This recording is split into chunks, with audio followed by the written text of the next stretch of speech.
This month we visited Tilt Oslo, an arcade bar type venue in the heart of the capital city of Norway.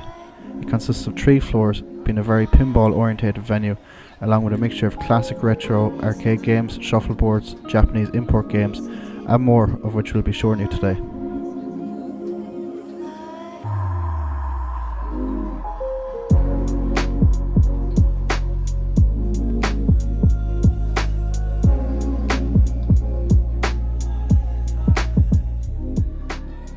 So we start off taking a quick tour of the place. The first thing you see when you get in is the bar area, where they have a good selection of beers, craft beers, import beers, local beers, and they have cocktail cabinets with multi-boards in them, so they have them as the tables, which is quite cool.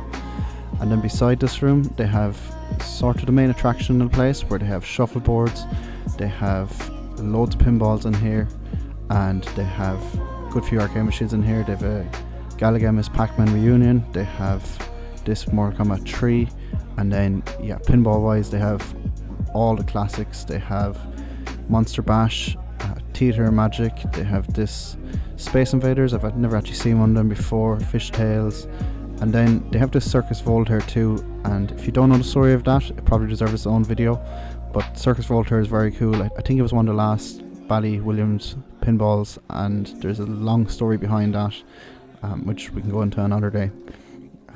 Also in this room they had an Outrun 2, which is a classic.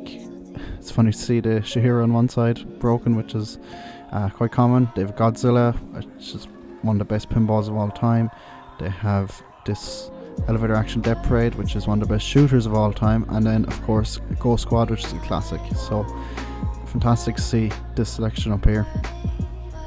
Then move on to the next area, which is actually the basement, which has a DDR, it has a Mario Kart Arcade GP DX, loads of pins, Sega Rallies, it has Mandalorian and Foo Fighters, and some really cool newer Stern pinballs, and then more shuffleboards. They have loads of these here, which is really cool to see. I don't think I've seen so many shuffleboards in one place before. Time Crisis 2, they have more Mario Karts, the Sachi GP2, which is cool to see. Choice of both of them, and Avengers, Deadpool, Iron Maiden, Elvira, and Stranger Things. Some of them premiums and LEs, so that's really cool. And then they have a Super Checks and Super Kicks, which are both really good party games, so really fun. And finally in this section they have an ice cold beer. Now if you've never played this, it kind of needs a video to explain exactly how it works, but basically there's lots of holes and you have to make sure the ball doesn't go into them, so it's a cool old electromechanical game. Highly recommend playing that if you ever see it. Next we go up to the second floor, which is kind of like a mezzanine area, so you have an area on the right with a load of games, but we're going to go here first, where is Space Invaders, Donkey Kong and Pac-Man, so the 3 classics from 1979 to 1981, all in great condition, great to see. And then Terminator Salvation, Rambo and Daytona, and finally a Music Gun Gun 2, which is a cool rare Japanese game which you don't see much of, particularly in Europe, so that's really cool to see. So next I'm going to discuss some highlights from the place whilst playing some of my favourite games. So this here was definitely one of them. This was the Circus Voltaire pinball machine, and there just wasn't really many of them made. It was one of the last pinball machines before it kind of died in the 90s, and I know it's made a bit of a resurrection in later years, but the bar overall has just been really cool, really well laid out. It's very kind of nooky, so every corner you go there'll be something different. There was a nice vibe in there, nice audience and atmosphere in there. There was a nice crowd, so it's definitely a cool place to go and hang out for a while. I think it's really cool that they had some rhythm games too, like this Music Gun Gun, and they had 1 or 2 other bits as well. Really rare games, and I think barcades in general seem to neglect rhythm games overall, so that was super cool. Yes, I think overall the game selection was just amazing, for a barcade anyway. There was probably, between pinballs and arcade machines, maybe 60 to 70 games, and that's really high for a place like this, but it was a big spot, so it could accommodate them. There's also good room for drinking and for relaxing in there, and I thought the nice addition of using cocktail tables for actual tables was cool because you can actually play them for free as well while you're there. So yeah, I play a bit of Daytona here, and it's okay game. I mean, it's not my favorite racing game. I never really liked the Daytona series. I was always a Sega Rally series person, but yeah, it took me a while to get a hang of the controls and trying to record it with one arm.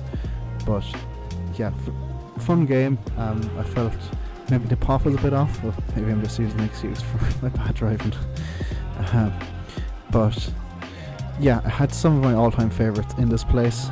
So Sega Rally 2 is up there, Donkey Kong, Time Crisis 2. I loved Iron Maiden pinball. It's my personal favourite pinball machine, and they had an LE of that, which is fairly crazy.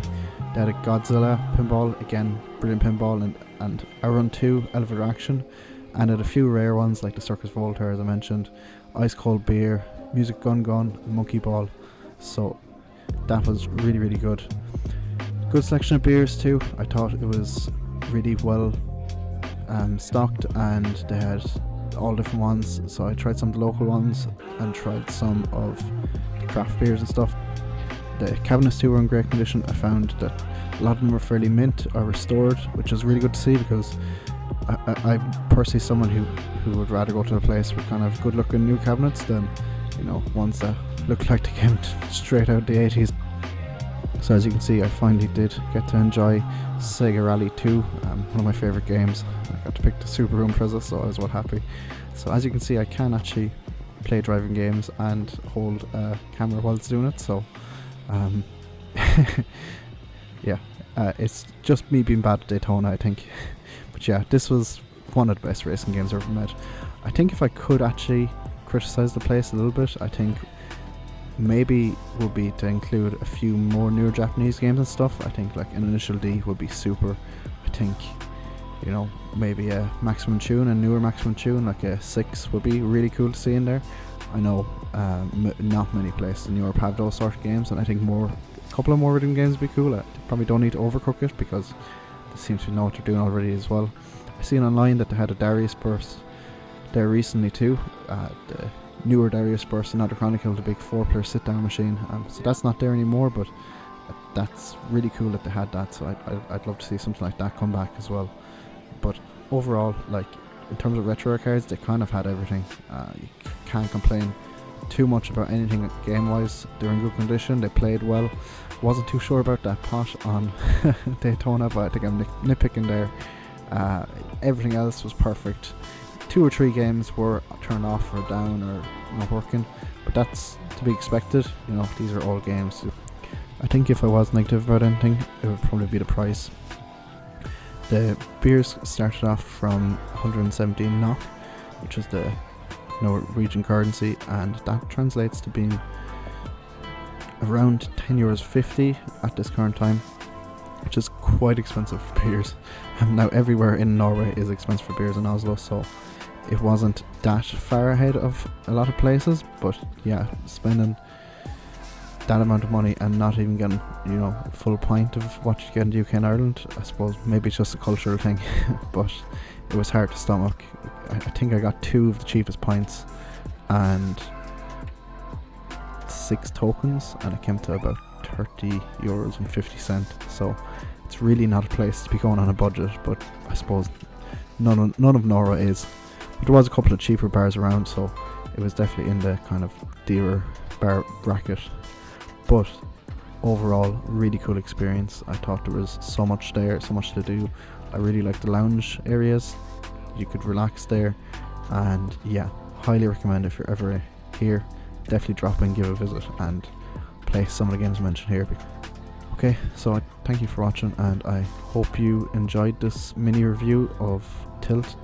I had super fun being here and playing everything and enjoying it, so I hope you someday get to visit it too.